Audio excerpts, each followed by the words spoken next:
Padre nuestro, del pobre y del desplazado. Our Father of the poor and displaced, of the martyred and tortured, forgive us when, because of fear, we have been silent in the face of death.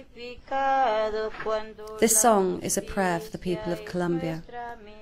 In the last 40 years, over 140,000 have been killed in a raging civil war. No one is safe from the violence. For individuals who speak out, the price is usually death. 4,000 trade unionists have been killed in that country since 1986. 4,000 in a country of 44 million people. And year after year, they account for the vast majority of all the trade unionists killed in the world. Colombia is the most dangerous country in the world in which to be a trade unionist. 19 have been murdered this year alone, and the killing and intimidation shows little sign of stopping under the current regime of President Alvaro Uribe. Maria Carmen Medusa is the leader of Colombia's health worker union ANTHOC.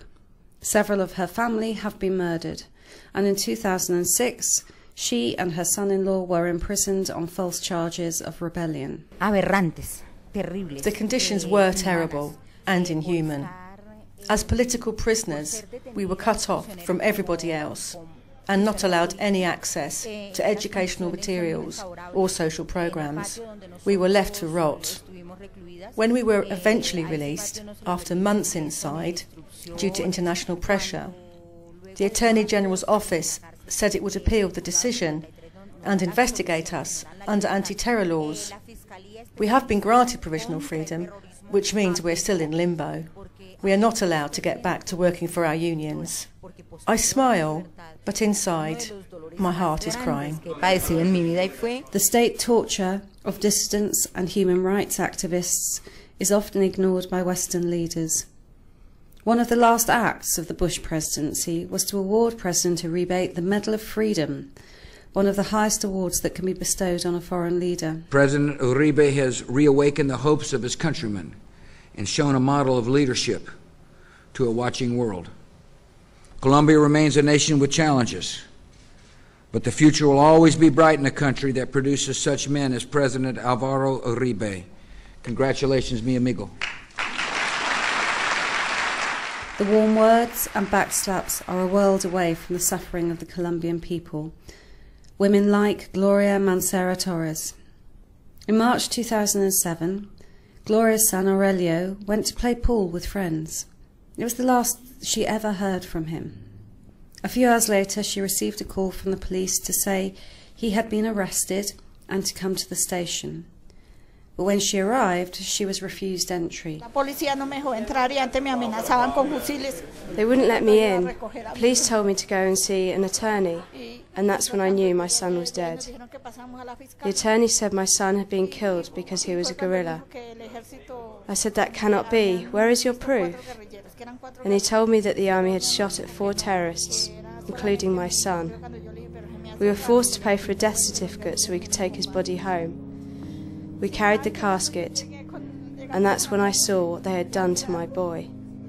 His hands were tied, and they had smashed in the left side of his face. I saw he had been tortured. Why did they do this?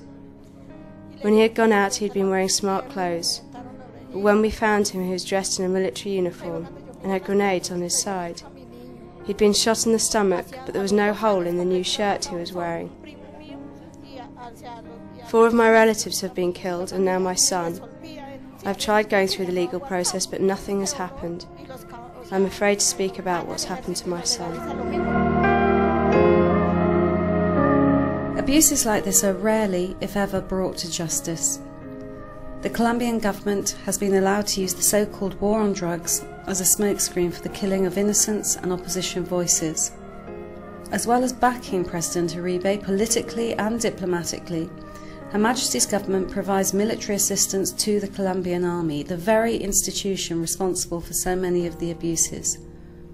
UCU, along with its sister unions and international partners, will continue to fight for the people of Colombia.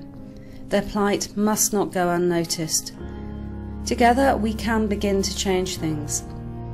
We already have some very influential voices on our side. We have to stand for human rights, and we have to make sure that violence isn't being perpetrated against workers who are just trying to organize for their rights.